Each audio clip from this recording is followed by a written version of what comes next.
Welcome, family. I am so excited for this conversation. Like, super excited. I always say that, but I think I say that because I just have amazing guests. I mean, I have conversations with interesting, powerful, and amazing people. And this woman right here is all of that, is the quintessential woman of all of those adjectives that I just named. She is a legend in her own right, powerful woman. Please welcome Miss Perrion Roberts.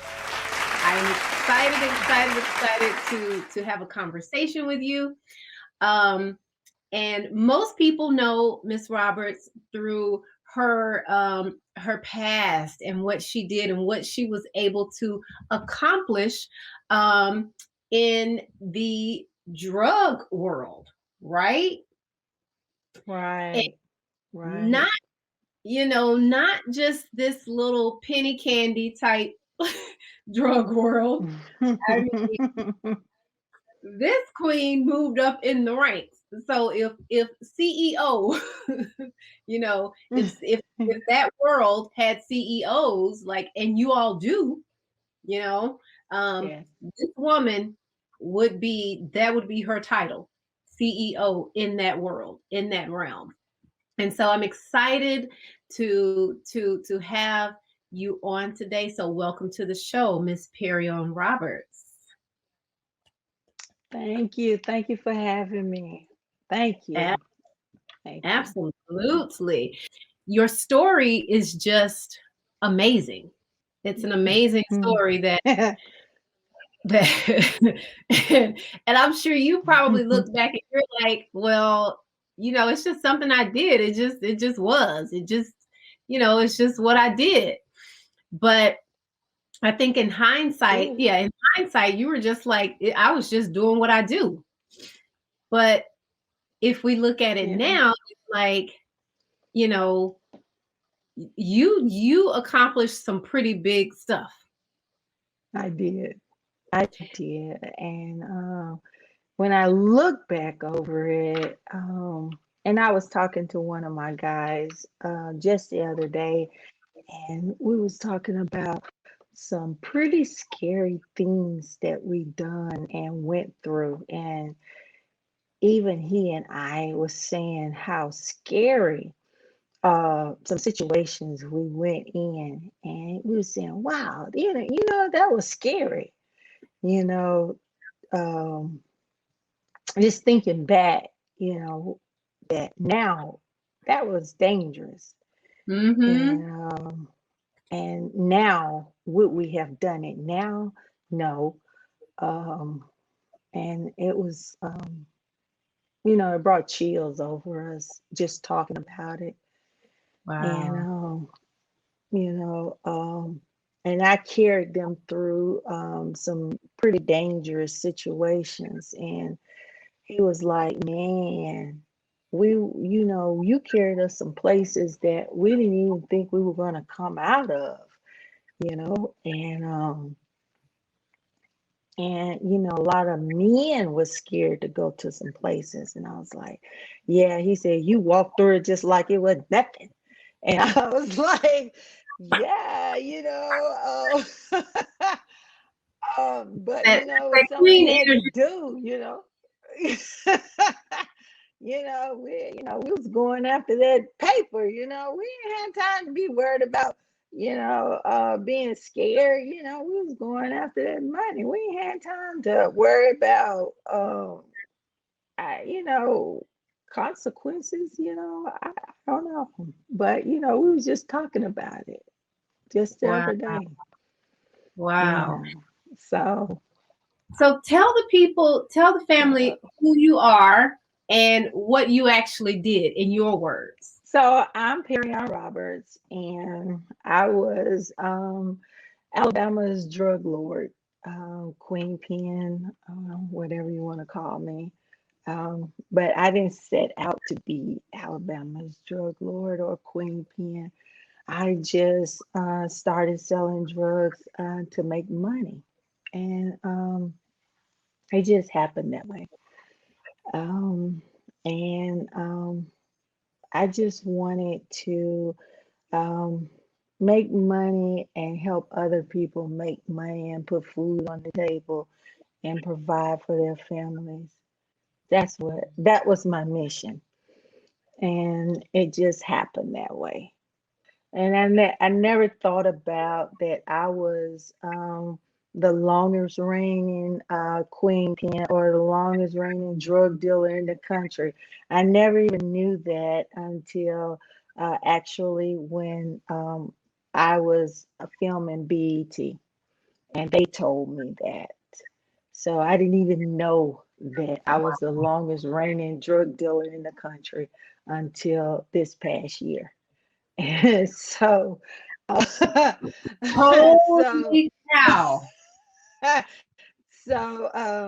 it never, it never was my intent to sell drugs as long as I did, because I actually worked while I was selling drugs. I was in school, um, and I was really just looking for a career. I was looking for, I don't know what I was searching for, but I was looking for my own destiny. And I didn't know what it was I wanted to do in life. And I didn't know what I wanted to do.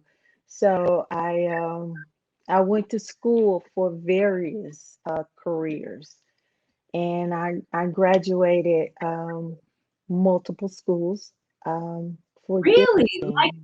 Like Yeah, what? yeah.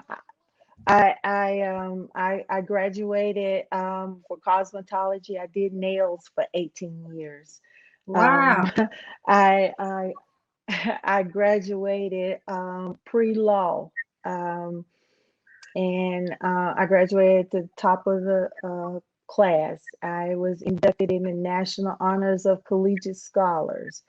I have a patent for invention. I modeled.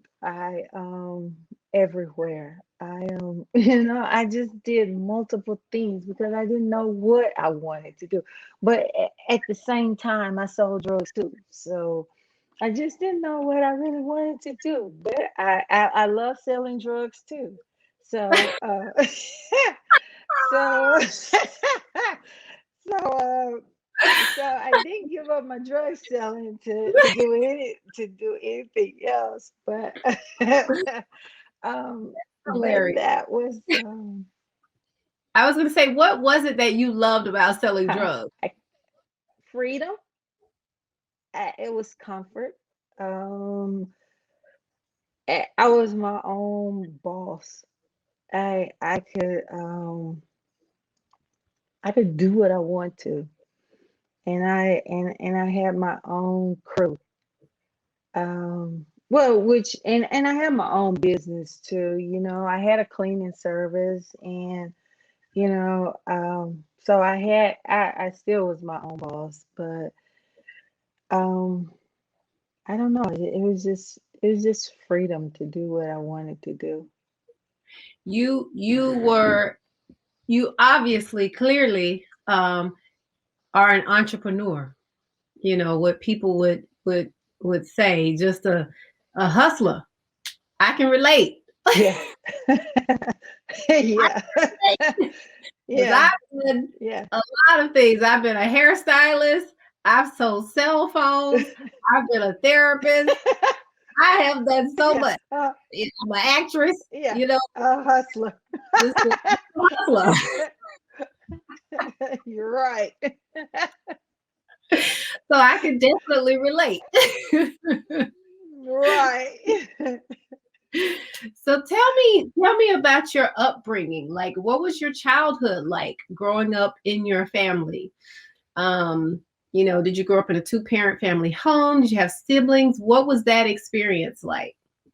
I did grow up in a two-parent home, but my parents, my father was abusive to my mom. So I grew up with abuse in the home, but I didn't realize that I grew up in a domestic um, home, domestic abusive home. I really thought that was just normal, um, because my dad didn't abuse us. And I had siblings. I had two brothers, but I was the oldest. And my father would abuse my mom, um, and they would fight. Um, and sometimes my mom uh, would shoot at my dad, and my dad have shot at me and my brother before when we jumped on him. So I mean, it was like a back and forth thing that we have experienced. Um, when my mom Wow. had got tired of my dad uh, abusing her, and she caught my dad um, with other women, and she shot at him. And then one time, my dad took my brother that's behind me and put him in front of him to keep my mom from shooting at him. So he basically used my brother as a shield. And Wow. so that was terrible because my dad would use my brother as a shield to protect him. So that Mm. was awful. And you were saying that you didn't even realize that that what you were experiencing was actual trauma. You didn't realize that it was wrong, that it was just like everyday life. It's just like business as usual. Right. No, I didn't. I didn't realize that that it was abuse, that we grew up really in an abusive home until the show actually aired on BET, and a friend of mine called me because even on the documentary, and I said that, it was just normal. And a friend of mine called me and she said, Perrion, she said, that shit's not normal. And it hit me then. And I said, Mhm. you're right. It's not. And that's when it hit me that, that wasn't normal. But we thought it was. We lived our entire life thinking that that was normal.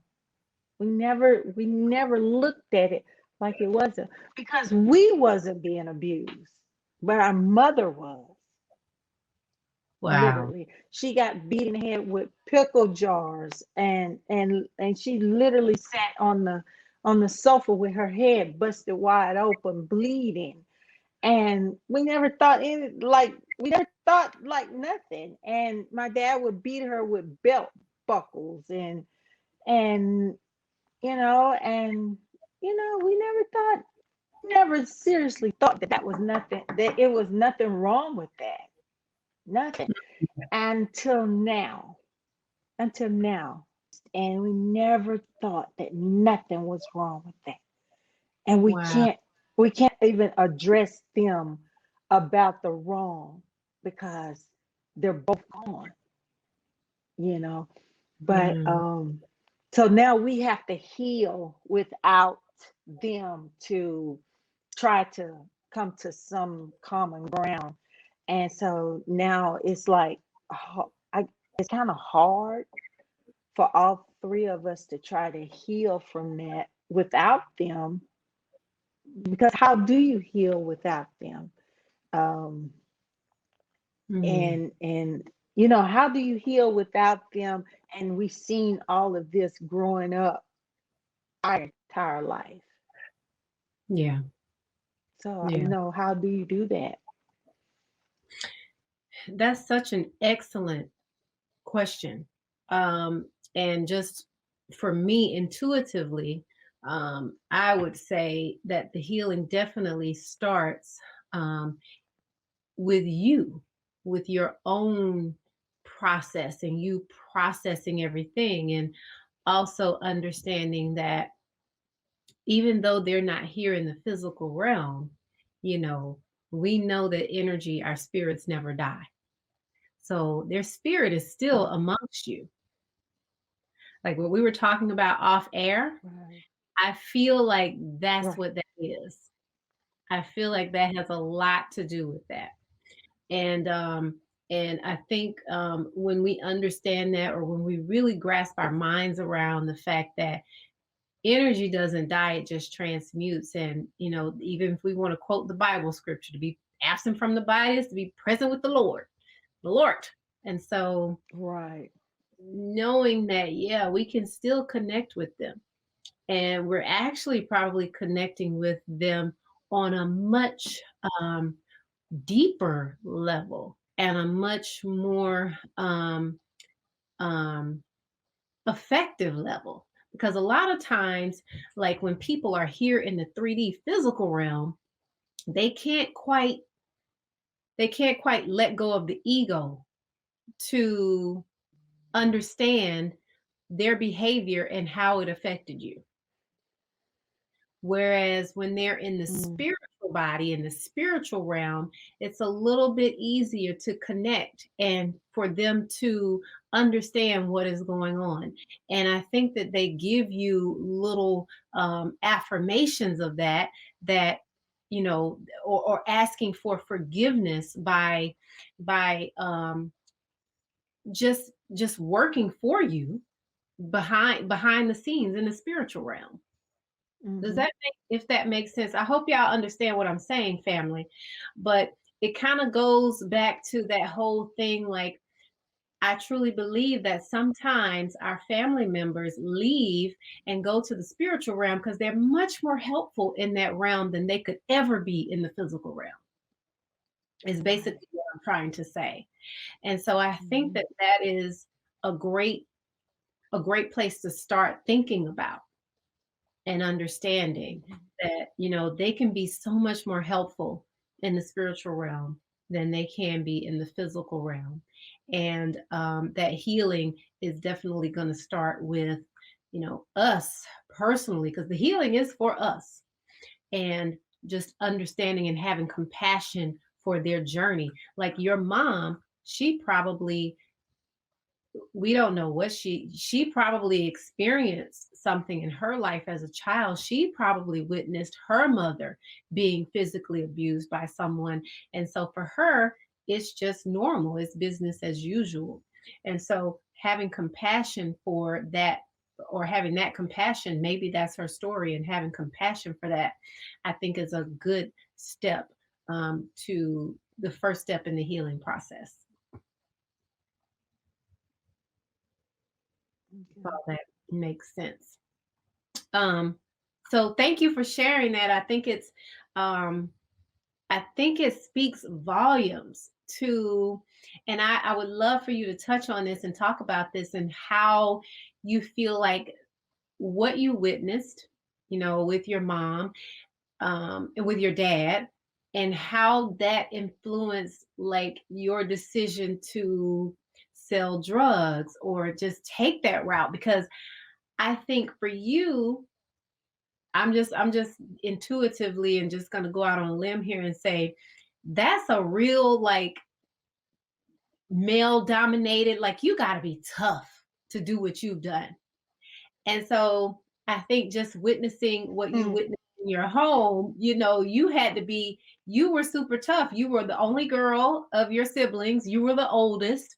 And so you grew up being really, really tough. And I think that that lended itself to you becoming this queen pin. I don't think the seeing my dad abusing my mom made me go out and sell drugs as much as it made me be dominant over men. And I think it made me be more aggressive towards men and made me be more physical towards men. Hmm. It made me be more rough towards men. Now now that it did because now I did practice more fighting boys. Um, on a daily basis. um, and I meant that wasn't no boy gonna fight me, wasn't no boy gonna whoop me. I meant that, and I practiced that, and so I think that's that that part. Um, Now the drug selling part come from when I dated Champ, and I learned because he and his family was they were involved in a lot of illegal activities. They wasn't involved in drugs as much as doing other illegal activities. Champ got involved into the drug business and got them involved into it. His Mhm. family, he's the one got the family involved into it, and he and I, um, well, he did and got me involved, and so How that's old what were started you when that. this happened? When you met Champ? At when I met Champ, I was 18. Okay. And so when we started selling we I was 18, and when he got locked up I was 20. So so it was so from 20 on up. Okay. It's Yeah. interesting your how you said your father influenced you in your attitude and your stance on not being ever abused or whooped by a man. It's interesting, and I think it's great because you oftentimes see the opposite, especially like women who have seen their mothers be physically abused by men, fathers, boyfriends. I think a lot of times it can be the alternate to that. So a lot of women will go into physically abusive relationships and allow it and tolerate it because that's what they've seen Mhm. their mother tolerate and allow. And I have to say, I'm not surprised by it because I know how tough you are and how powerful and strong your energy is. So I'm not surprised that that's the route you took. And I mean, like seriously, you've got to have to do what you've done. You've got to have some powerful and strong energy. Yeah. And that's why I had some boyfriends that was like, um you too strong for me, I can't deal with you. No, you just not going to put your hands on me. That's the problem. You That just not going to do nothing to me. That's the problem, because I will light you up, and I'm not playing. I'm not playing with you. I don't play yes, games. I don't. I just don't play. don't I play the don't play. radio. I'm not. It's no, I don't. It's not no first time, and I don't give you no second time. The first time you do something, that's the last time you do it. It's not no, hey, I'm sorry, it won't happen again. I know it won't. I don't play that. It's no second. I don't give you second chances. I don't have time. I'll cut you off and keep pushing. I don't have time. Hey, And hey. I could tell you I love you today, and tomorrow you will be gone. I could care less. I don't, my cousin said, my cousin, my cousin is a mess. He told me, he said, "Cuz you change them like draws, don't you?" I said, "No, I don't. I don't. I don't." Say, you tell me you love them today and you cut them off tomorrow. I said, well, I just don't play like that. I'm sorry. I don't. I don't have time for games. I don't. I I think that don't. and I'm so glad you're talking about this because that part of your story is going to help someone. That is going to inspire someone. who may be in an abusive relationship, and maybe you even witness your mother or someone close to you being physically abused, and just to hear your perspective and your story and your journey, being someone who witnessed that, you chose, you are showing that there's a different route to take, that you can have a different outcome, that you don't have to subject yourself to what you witnessed. Right, right. And my mother did. My mother stayed with my father and was abused year after year after day after day, and year after year. And she didn't have to, you know.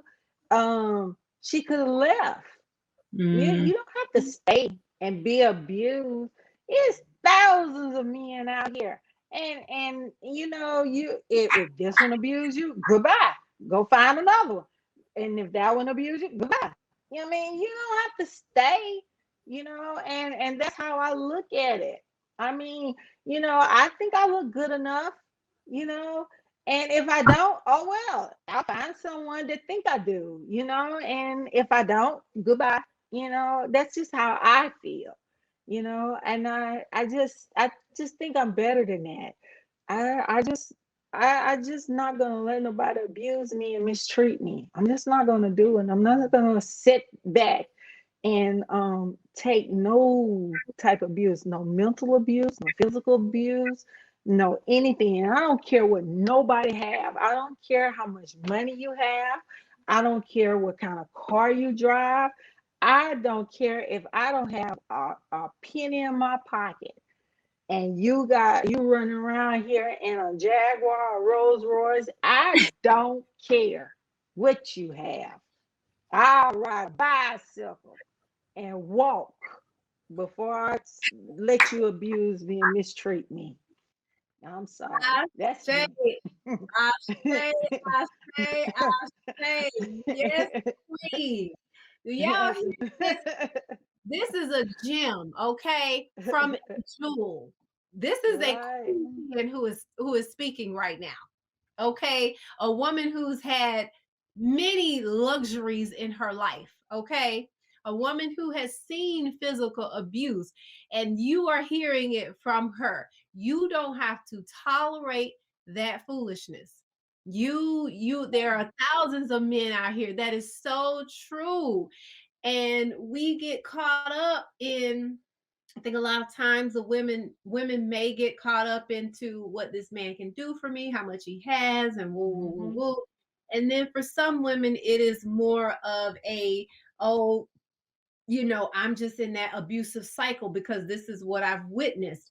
But wow, I mean, that right there, those were some gems just being dropped on you from Miss Perrion Roberts herself, who, I mean, like I said, who's been through a lot, seen a lot.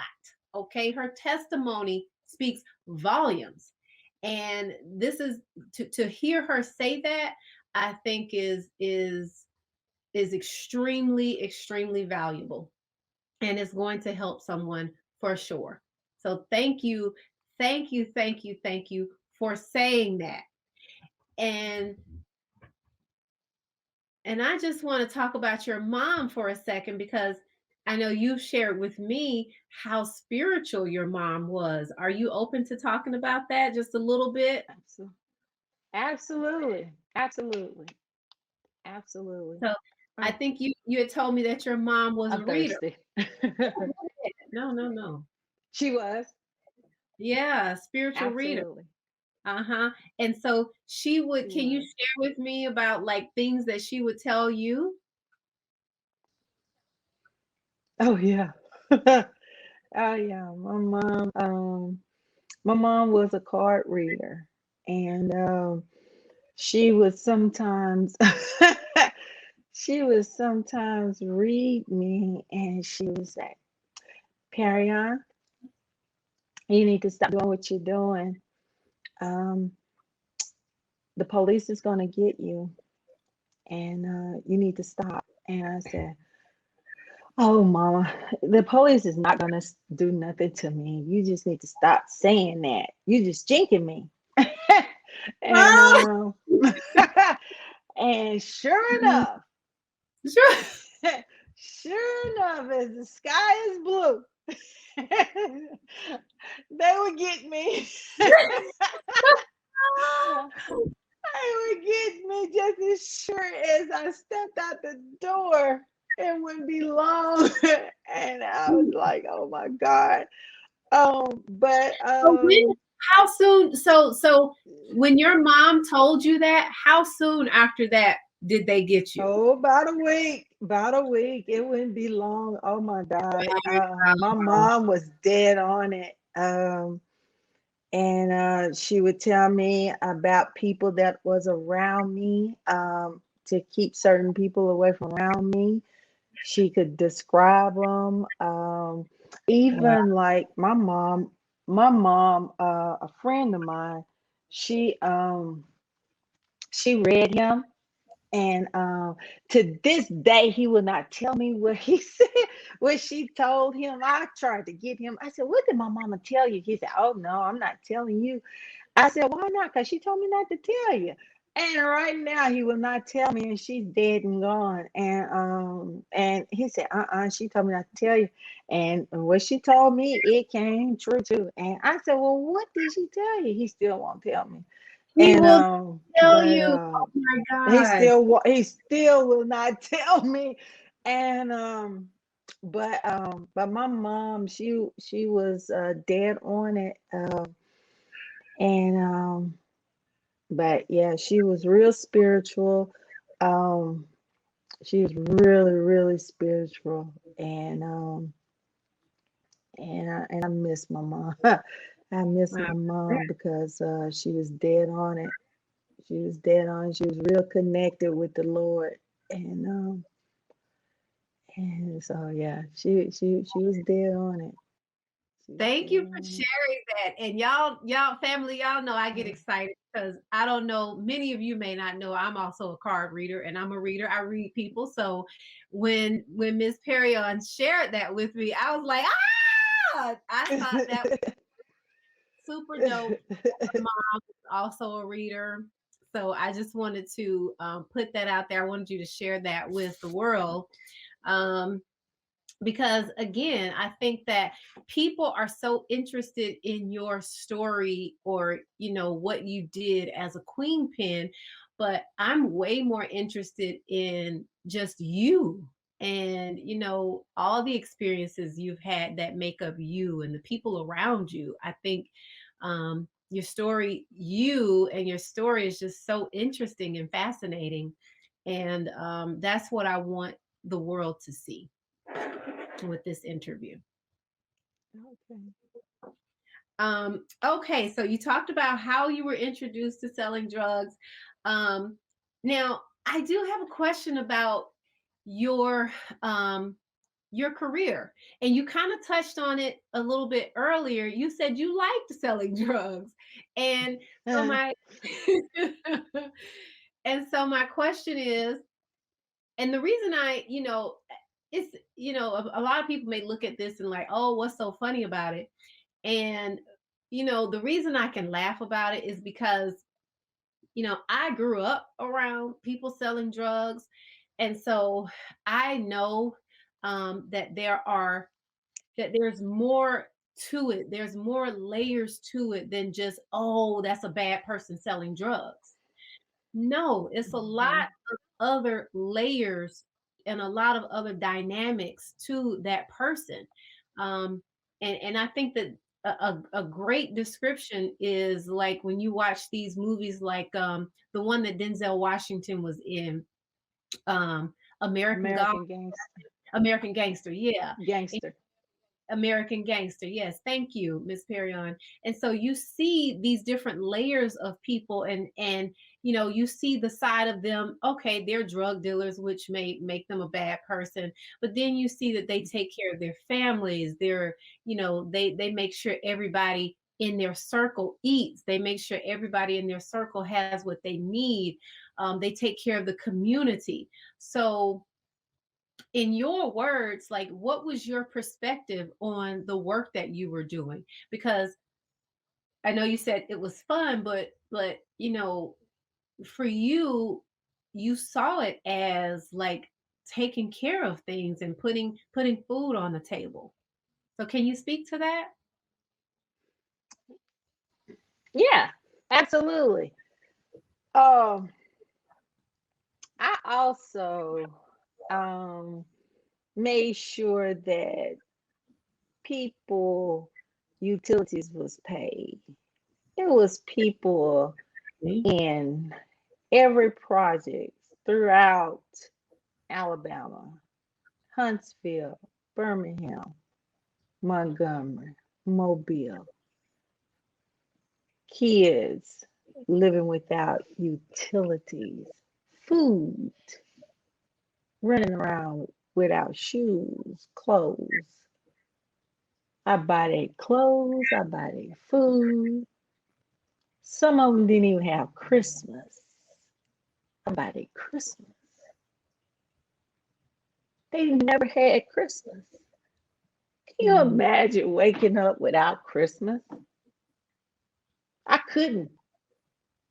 I never in my life woke up without Christmas. I wow. never could imagine that. And so to me, um, that hurt. And their parents was on drugs. Yeah, you can't stop them from buying drugs. They're gonna buy it where they buy it from you or where they Right. buy it from somebody else. So if they're buying it from me, I know what they're getting. They're not getting no bad drugs because I'm not putting bad stuff on it.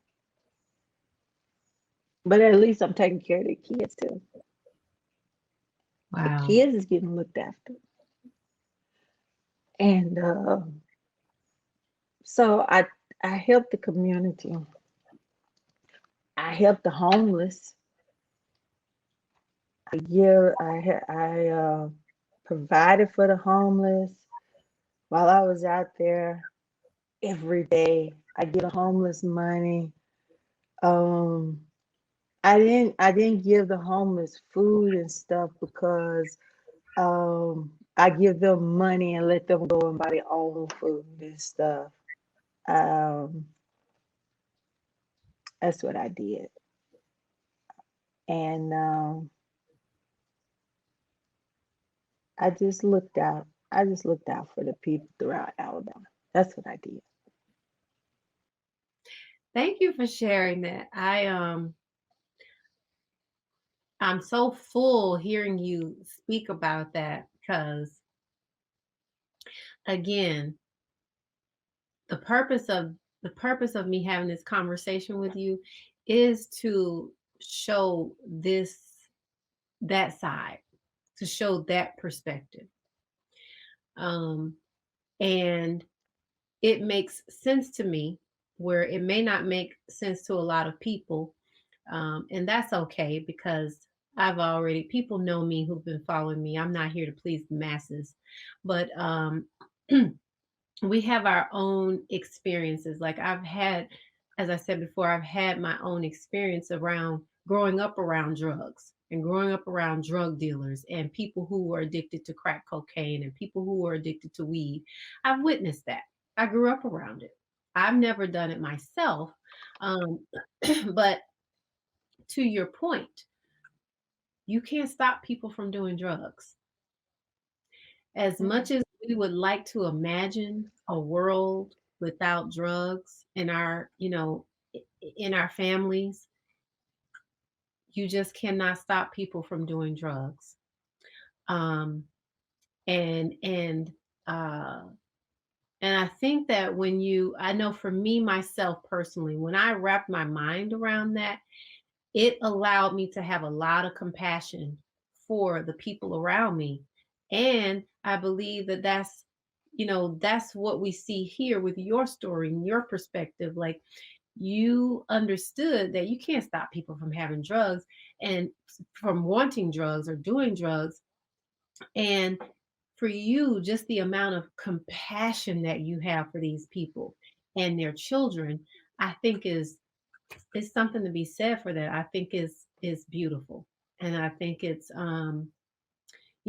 whether we people can say what they want to say, how you express compassion or how you move the way you move, but at the end of the day, if we don't have compassion for ourselves and other people, what's the point?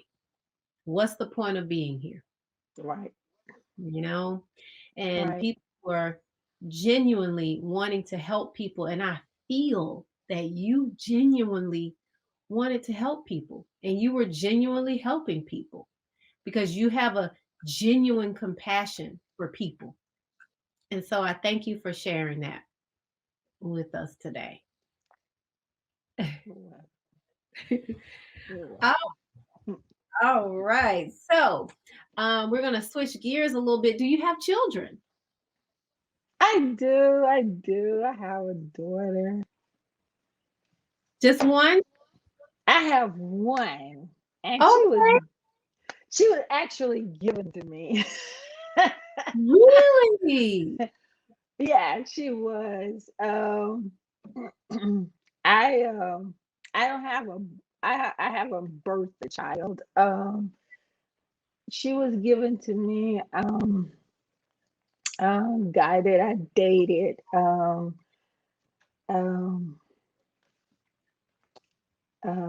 had a child by the girl, and his brother. I He was young. I was taking care of him, and he actually became one of my workers. And he was young, and he wanted to take the baby some things, and so we started going taking care of the baby and stuff. And she was pregnant again, and she couldn't take care of her, and so she asked me to if I would, look after her. And eventually she gave her to me. And and so that's how I ended up with her. And so I raised her from 3 months to grown, and she'll be 30 June the 30th, and she has her own baby now, and she's 3. And so yeah, so that's my baby. And but Oh, yeah, so I raised her, and we call her Lele. And so she's in the documentary. And so yeah, oh my but God. that's my baby. And Again. so, but I raised her, and kept her out of the activities of my drug dealing. But she's a straight A student, and they asked her, did she know what I'd done, and she didn't.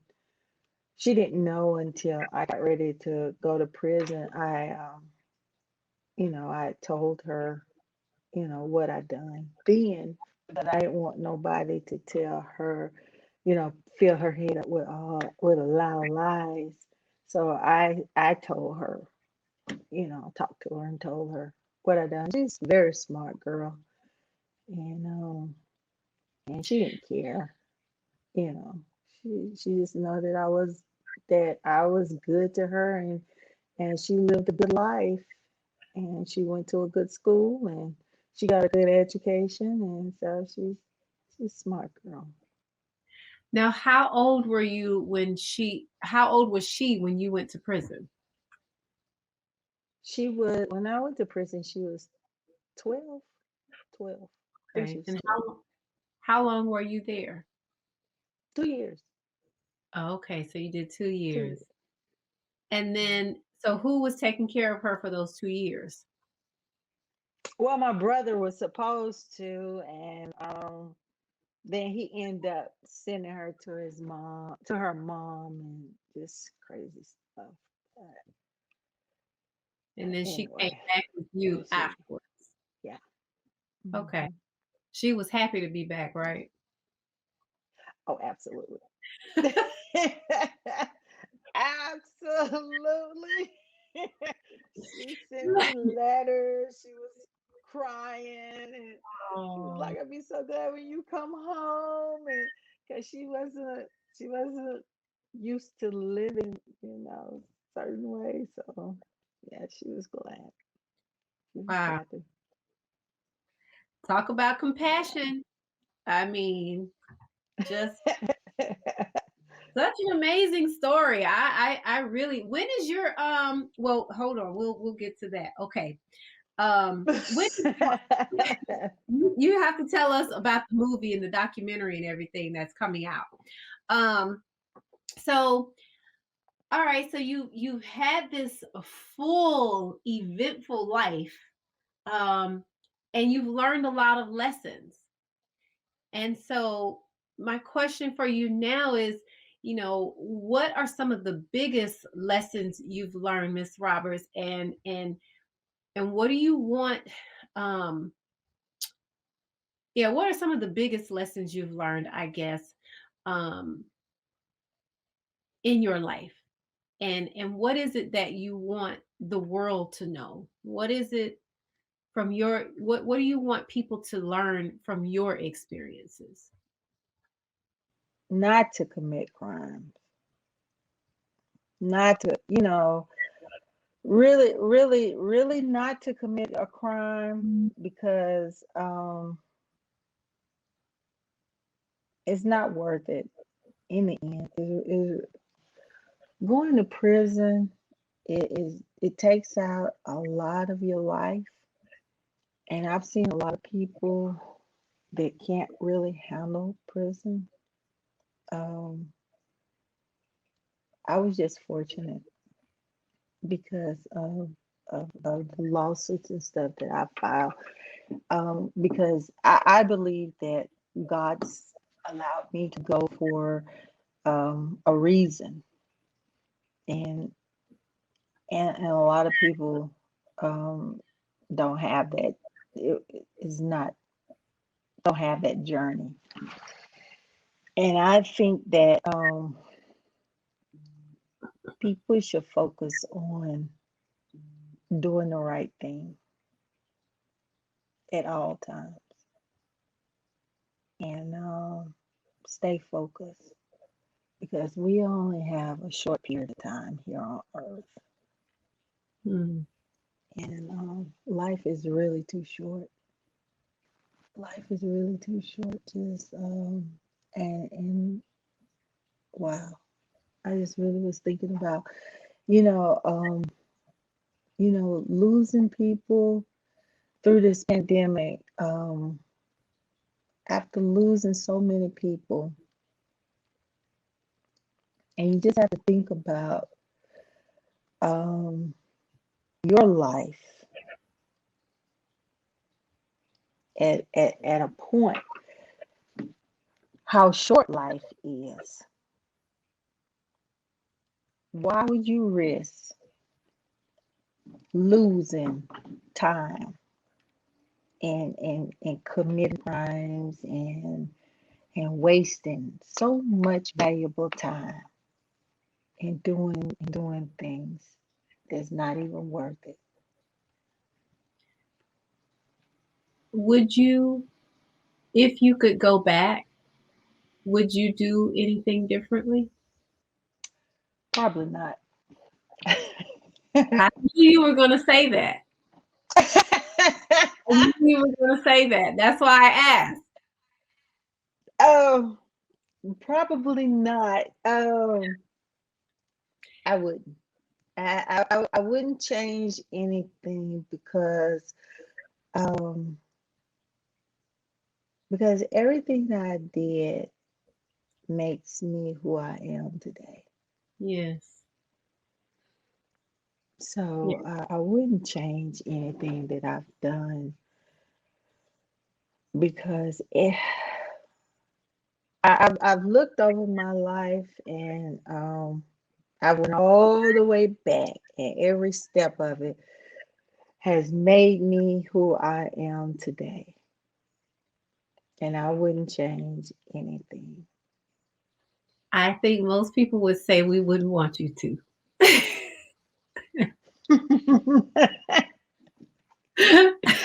I've had a lot of trials and tribulations, but I think I think I think I would just I think I would follow that same bad yellow brick road Yeah, to come up to this path because absolutely. I'm happy in my life today. Absolutely. And I feel that. And I feel like like I'm not kidding. Like I think most people would say that I know me personally, I wouldn't. I knew you were going to say that you wouldn't do anything differently. I knew that. And I think that most people would not want you to have made a different decision because the woman standing before us today is filled with so much wisdom. Um, and not only are you filled with so much wisdom, you are an example. You are just a true living testament to what it looks like to come out on the other side of something. And I've shared this with you. We've talked off air and talked about how powerful, powerful and strong your energy is, and like I kind of feel like that path you took was destined for you because not many people can take that path and come out on the other side where you are. Just mentally, physically, like you feel good, your energy is still good. And I think the lesson here too for a lot of people is that everything ain't for everybody. Everybody wants to Right. be drug dealers and rappers and singers and celebrities and this and that, and everybody's not built for that. you know Right. I can affirm and say that Miss Roberts has a protection over her, has this energy like none other, that allowed her to be able to walk this path and come out on the other side where she is today, to be able to walk this path and accomplish so much that she accomplished. I mean, to the point where you were a drug lord with the Mexican cartel. Is that right? Absolutely. Not, Absolutely. there's no other black woman who's done that. You got to be called to do that. I'm sorry. No. You, that's a call. And you know what, Ivory, I've never been shot at. I've never been cut, stabbed. I've never been raped. I've never been nothing. Nothing. That is I've never that been yelled at. I've never been nothing. You know, just that straight business, and that's it. that speaks volumes, people. Huh? And that speaks volumes to me. I think is, like I said, that's just a testament to everybody has their own path and everything is not for everybody. And people can sit back and judge you and say what they want to say and look at um, you know, the bad stuff or the stuff that, is, not Right. good or whatever, crime. But people are going to do drugs. Oh yeah.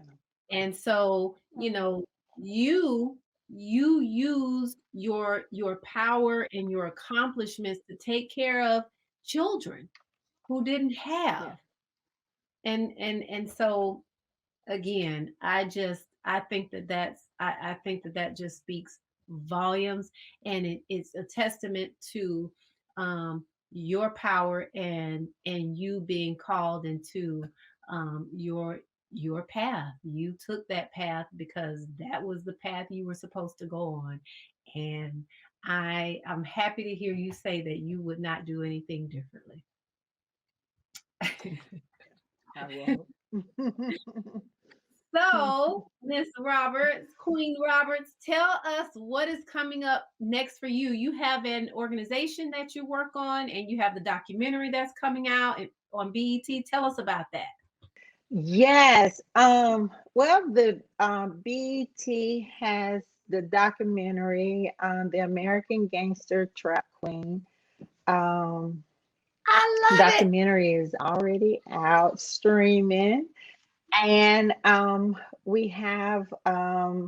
have a book that's coming out. It's called Beyond a Dream, and you can pre-order it on perrionroberts.com, and you can follow me on Instagram at Perrion underscore Roberts. And we are working on a movie. Yay. So we got a lot of stuff that's coming out. Yeah. So Put this up for the family to see. They can check you out. Indeed, y'all make sure that y'all yes. follow Miss Perrion Roberts at Perrion underscore Roberts, PERRION underscore Roberts with an S. Make sure y'all follow this queen, keep up with her.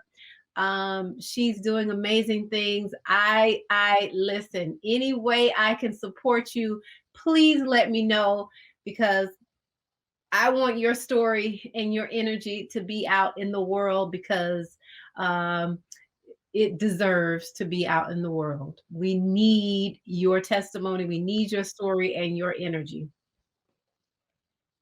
Yes. Thank you. Yes, Thank you. Thank you you for are having me. you are so welcome. Thank you again for coming on as we close out, family. This was so good. And I hope that viewers, I hope that the world has a different is able to see a different side of you, able to see a different side of your story, one that is layered, or a that is seen through a lens of compassion. And so that was my goal here today, having this conversation with you. And I'm so honored and blessed to have you on, to agree to come on and talk with me. And we have to definitely have you back, Queen.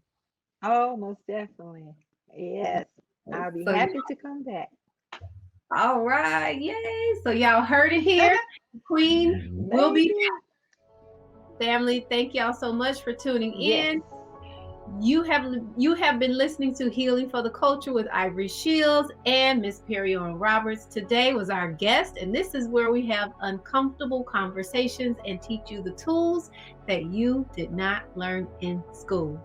Family, I will see you all for the next episode. Peace and abundance to you. Y'all go forth and shine on purpose.